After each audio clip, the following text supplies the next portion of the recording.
I want to talk about the Daunte Wright one. That's the one we spoke about briefly on our pod yesterday. So for anyone who hasn't seen it, so I'm sure everybody's seen it. It's in Brooklyn Center. He was driving. He had expired tags.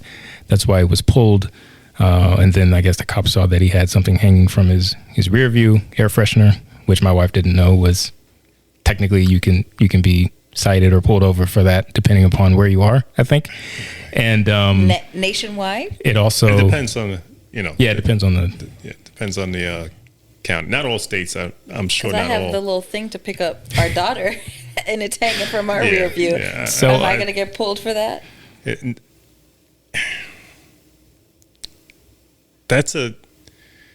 There are things on the law, in the law, things on the books in the law that you wouldn't believe that you cannot do. Just certain codes. Like Counties have certain codes. You can't drive barefoot codes. in like parking lots in some states. It's not something that is generally enforced. But if someone on a power trip wants to, they could. Absolutely. Okay. Yeah. When he was pulled over and everything was run, they realized that he had an outstanding warrant. And I guess I watched the video. I don't know if you did, and we'll get your piece on it. It was hard to make out the audio on the body cam, which I guess they're not putting the best quality microphones and those things. But it seemed like once they actually told him what he was being arrested for, that's when, he tried to break away. He tried to get back into the car. At this point, the officer, the one who ended up shooting him, comes over. She kind of helps with the struggle. You see the handguns drawn. She yells, "Taser, taser, taser." And then one shot, the car pulls off. And then I don't know if you watched it. And if you did, I don't know if you saw, but at the end, the other two officers, they're kind of looking in her direction, what like, just happened? What are you doing? And then it cuts. So, as a police officer, cop, right, detective, first grade, what was your interpretation of what happened? You cringe when that you can see when you see the video and she's yelling taser, taser. You're like, oh no, you got to be kidding me, because you know what's coming next. Right. But she actually thinks that that's a taser in her hand. It's just you knew it's like, no, this is not going to end good. Mm-hmm. So a police issued taser. The functionality of it, is it the same or similar to a handgun? So the question that you're leading to, and it's the number one question that a lot of people have is, how can you tell the difference between a taser and a handgun? Mm-hmm. You should be able to, as a police officer, should be able, if someone blindfolded you and put a taser in your hand and put a handgun in your hand, you should be able to. I'm not going to make any excuses for her. I mean, she obviously, I don't think she knew it was a gun in her hand, and she was just saying taser, taser. She obviously thought she had a taser in her hand, which was bad, terrible judgment on her part, and it's, which is why she's, was indicted, because of that. And, that's just, those are one of those scenarios where people question how police officers look at minorities. And the question of the day is, if he was white, would it had gone to that extent? Would she have been that excited or adrenaline going to not recognize that she had a weapon in a handgun instead of a taser? As I said before, I don't jump to judgments. I don't know what's in her head. A lot of people would say, no, she wouldn't have acted that way. What do you think about her decision to actually assume she did have the taser? What do you think about her decision to pull the taser at that point in time? Do you think it was necessary, or do you think, again, kind of going to that question, if he was white? Yeah, I mean, the taser is definitely the route that you could go to. Mm-hmm. and you would have to yell that taser, taser, taser, because you have your officers, your partners in the middle of that, and you don't want to taser them. Right. So they have to now pull back from the individual because they know that you're going to fire the taser. Would I have used a taser in that situation? I don't know.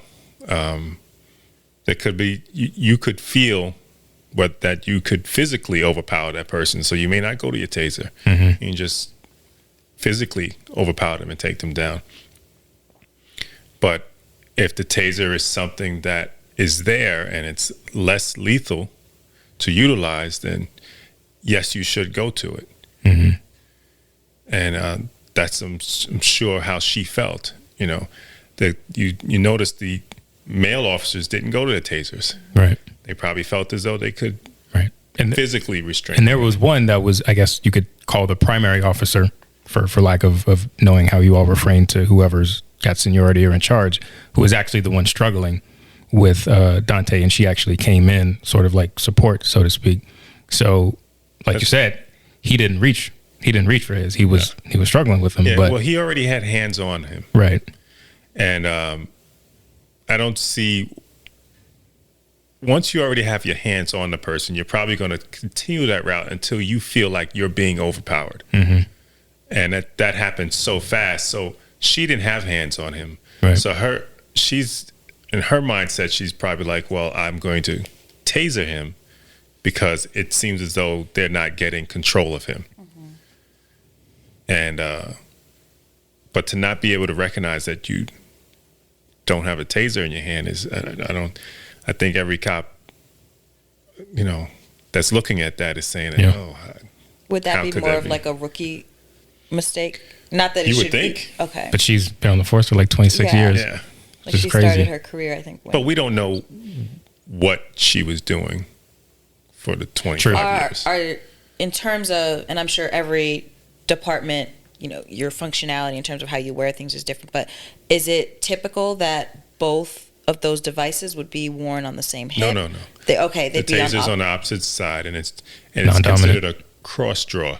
So you cross over your body to pull that out. Now, and I don't know how accurate this is. I don't know where I heard it, but I've heard that there's a special maneuver you would have to do to remove your handgun from its holster so that someone else can't get depending it. On the holster. Is that the same, or is typically for the taser as well? Yeah, it's a different way of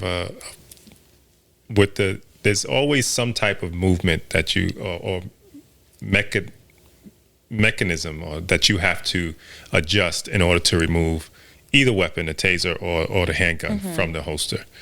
Whether it be a clip that you have to pinch or a latch you have to flip over a certain way, you got to cant the weapon to pull it out. So, and each one is different. But she obviously didn't realize that she had the taser the handgun in her hand, then the taser. But the $1 million question is how? So I have a question, and this kind of builds around like I think Walter Scott down in South Carolina, who was running away from the cop, and the cop kind of, struck a pose, and fired multiple rounds into his back. Is there a procedure built in, or are there talking points around if you find yourself in a certain situation, like you've run their ID, right? You've run their tags, you know where they live, or you can find out relatively quickly. Is there ever any thought that rather than putting anyone's life in danger, if someone is fleeing me, is there ever any scenario where it's like, okay, let them go, and we'll roll up, 4 or 5 deep? Like, why does it always seem like, not always, I'll rephrase, why does it seem like in these instances we see that are recorded, there's such an emphasis on either eliminating the threat right away, or it has to happen right then in the moment, rather than when you have necessary backup, like later, and you can go apprehend them because, you basically, you're government, so you can figure out where somebody lives or where they've been. There are certain policies that are put in place in different departments, and each department is different, in which you stop the pursuit of an individual. And that's when you're in a vehicle and you're pursuing them, and the conditions of the roads are dangerous for others. So if you're, let's say, for instance, you're pursuing someone in Midtown Manhattan, you pull them over, they pull over, you get out of your car, and they jump back in their car, and they take off. You might initiate the pursuit, but it is policy that a supervisor is supposed to stop that pursuit because Manhattan is just too congested for police officers to be chasing a car at high speeds in there. And there are probably just maybe few instances when they would let that continue. But if you're just chasing them because they're running, then they're going to stop that chase. But now, if you think of these backcountry roads, maybe like in Union County or something, that chase may go on for a while. We have chases here that last. Yeah, that it may go on for a while. But if you try to chase someone in Uptown Charlotte, they may call that off. It's in the middle of the day, pre-COVID, when it's a lot of people out walking the sidewalks and crossing the street. They may stop that. So, I hate to cut everybody off, but Marc is on limited time, so we want to be respectful of his time. So we've got about like 10 minutes.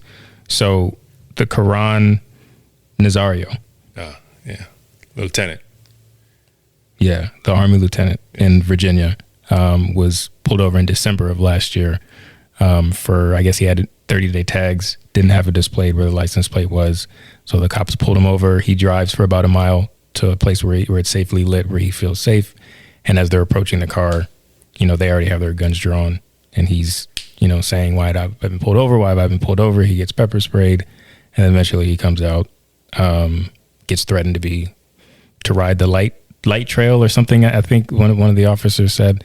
And then ultimately they let him go, but only after they say, hey, I spoke to my commanding officer. He said, we can basically let you go, or if you feel like you want to press charges or something, then we can charge you. Subsequently been fired. So he was let go, definitely. But what's your how do you feel about that one? That's overzealousness. Yeah. Oh no. Oh yeah. 100%. What happens is when they try to pull him over, he's scared, so he wants to go someplace where it's well lit, which they tell you to do. Yeah, but the cops don't know that.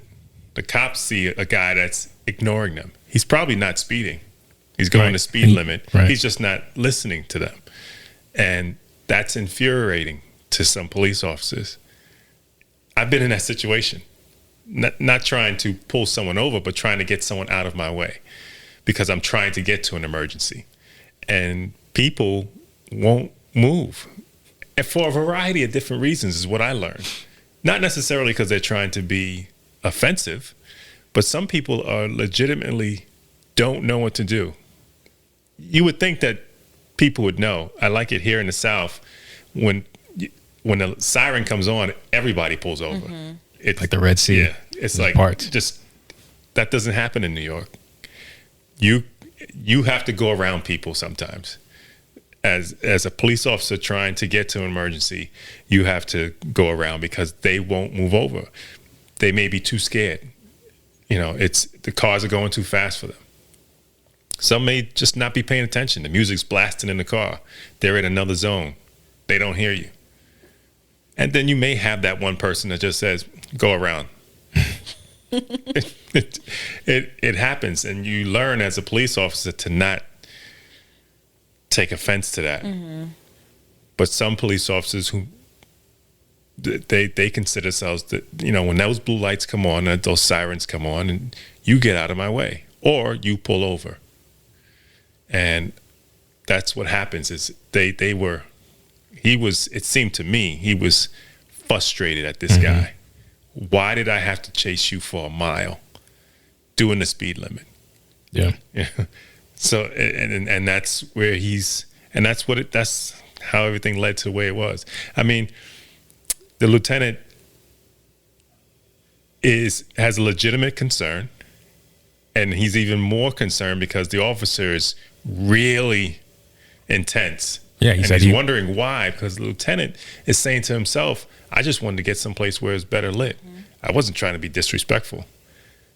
But the officer is in that you're being disrespectful mode. And it's an unfortunate circumstances for the lieutenant. And, the right thing done by the department. Hopefully other officers can learn from that situation. You kind of when I see myself getting into a frustrated, I have to take a breath and stop what I'm thinking or doing or about to say to that person that I'm dealing with, because I know that once you let your anger or your frustration play a part in what your job is as a police officer, you lose, even if you win, if you understand what I'm saying. Mm-hmm. So, and that's a tool that you unfortunately are not necessarily taught, I think, in a lot of academies or, across the country. It's important to maintain your composure. When I went into the emergency service, they were big on, we are different than the average patrol cop. We slow things down. When you hear that call or that yelling over the radio about shots fired or I need help, we're not rushing. We're slowing it down. And that's a great mindset to have, because now your eyes can open up and you can see more instead of having that tunnel vision of pinpointing on one scenario. You can now open it up and see the bigger picture. But yeah, that's very unfortunate. And I know the number one question is, does race play a part? I say 100%. That's my opinion. I'm sticking to it. Yeah. It happens. It's sad to see that, this guy's in his uniform. Mm-hmm. Yes, he's not listening to your every command, but you gotta, wake up and see what's going on in the world today and see why and how people can respond the way they respond. If an officer is asking you to step out of the vehicle, and this may be it may vary depending upon where you are as a citizen, do you have the right to ask why you've been pulled before you step out, or does his command supersede? You can ask anything. Well, I'm saying, does he have to tell you before you remove yourself from the vehicle? Depends on the situation. Okay. So in this case, for an expired or a vehicle with 100%, no plates, 100%. Yes. You just have to get him. He should have told him. Oh, okay. Yeah. I mean, it's not like there was no. What he was conducting was what we call a felony car stop. It's when you're thinking someone's in there who committed a violent crime or has a weapon, and that's how he was conducting that car stop. All because he didn't pull over when he wanted him to. So in his mind, he's thinking this guy must be guilty of something, instead of recognizing what's really going on. Why would this guy pull over in the most well-lit area? Right. But because you got that tunnel vision, because you let your personal feelings and emotions get involved, you can't see that yet. And I'm sure he's probably looking back on this and kicking himself in the butt. Mm-hmm. Yeah. But that's what, cops need to just, and cops do. A lot of cops are very good at it. That's why we don't hear about it a lot, because there are a lot of instances in which people don't listen to the police a lot. But it takes a good police officer to convince them to listen to you without turning it into an emotional response. So we just need more emotionally stable cops. That's a joke. Don't answer that. I'm just being stupid. So obviously we have to have a part 2, and probably 3. But I hate to, and I'm going to try to do this really quick. I hate to be the type of person to try and say, well, what should he have done? But obviously, there is a way that should have been handled, or could have been handled to on maybe. Which side? The lieutenant's side. So, I've been told as a woman, if I'm ever in a situation that I'm getting pulled over, go to a well-lit place. You can even call 911 and say, can you verify that this is an actual police officer? All of that good stuff. But I'm wondering if, should he have turned his hazards on so that the officer was aware that, I'm acknowledging, but I'm going to keep going. Like, was there anything that could have been done to... I mean, on his part, not really. I mean, yes, he could have picked up his phone and called 911 and said, hey, I'm getting pulled over here and I'm just driving to a well-lit area. Let the officer know this is where I'm at. But then that's, you really have to have that foresight in your head to think about that. In the situation, he's probably scared and not really thinking about that, just thinking about getting someplace safe to pull over where he knows there's going to be cameras and people can see because I'm getting stopped. And it's unfortunate that people have to think that way because, there are police officers making car stops every second of the day and nothing's happening to the person that's getting stopped. But unfortunately, you see the negativity first. So you got to kind of understand the feelings that people have. And I get it. I've been in a situation where I've been pulled over, and I've been in a situation where I pulled over people. And I try to tell younger cops, you just got to understand that people are just as scared of you as you may be of them. Yeah, going through some growing pains. Yeah, nothing but some growing pains. Yeah, hey.